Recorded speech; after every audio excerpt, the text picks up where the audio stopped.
Corpus petition వేసినటువంటి హైకోర్టులోనే అడగాలి. ఇదివరకు బెజవాడ బార్ అసోసియేషన్లో కర్ణాట రామ్మోహన్ రావు గారు అని ఉండేవాడు, బెజవాడ జత్మలాని అనేవాళ్ళు.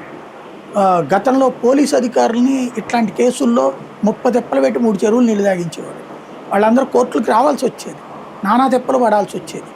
అట్లాంటిది ఇప్పుడు అట్లాంటిది లాయర్లు ఎవరు లేరా అంటే బోల్డ్ అంతమంది లాయర్లు ఉన్నారు, కానీ వాళ్ళు కాంప్రమైజ్ అవుతున్నారు. బార్ అసోసియేషన్ సీరియస్గా తీసుకోవట్లేదు, అర్థం కాదు. వాళ్ళ అమ్మాయి సీరియస్గా తీసుకోకపోయినప్పుడు మనకెందుకులని వదిలేస్తున్నారో అర్థం కాదు. వాళ్ళ అమ్మాయి ఏంటి ఇప్పుడు జ్యుడిషియల్ ఎంక్వైరీ అంటే ఏంటి, జడ్జి గారు ఒరిజినల్గా ఫీల్డ్లో ఉన్న జడ్జి గారు ఎప్పుడు ఎంక్వైరీలు చేయరు, రిటైర్డ్ జడ్జితో ఏమంటే వేస్తారు. దానివల్ల ఏం వరుగుతుంది, ఆ జడ్జి గారు ఏం ఎంక్వైరీ చేస్తారు దాంట్లో. అసలు పాయింట్ ఏంటి ఇక్కడ కేసుకు సంబంధించినంతవరకు, ఒక మనిషి తేబడ్డాడు, తీసుకురావడానికి ఒక శాఖ ఉపయోగపడింది, తెచ్చాక అప్పచెప్పడానికి ఇంకో శాఖ. ఇక్కడ 3 దళాలు పనిచేసినాయి. ఒక వర్గం మార్కాపురం వెళ్ళి తెచ్చారు, ఆ టీం 6-7 ఉంటారు. ఆ తర్వాత ఆ వర్గం చితకబాదారు, చితకబాదినప్పుడు ఇంకో వర్గం ఉంటుంది.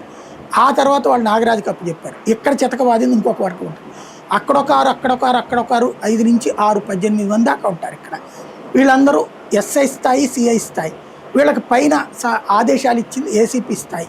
ఇది రెగ్యులర్గా రివ్యూ చేసేది సిపి స్థాయి. ఈ మొత్తాన్ని పర్యవేక్షించేది డీజీపీ స్థాయి. డీజీపీ స్థాయిలో అయితే ఏం కాకపోవచ్చు, కానీ కమిషనర్ స్థాయిలో సీరియస్ ఎఫెక్ట్ ఉంటుంది. లేకపోతే కనుక ఇంత సీరియస్గా కొట్టాల్సిన అవసరం ఉండదు.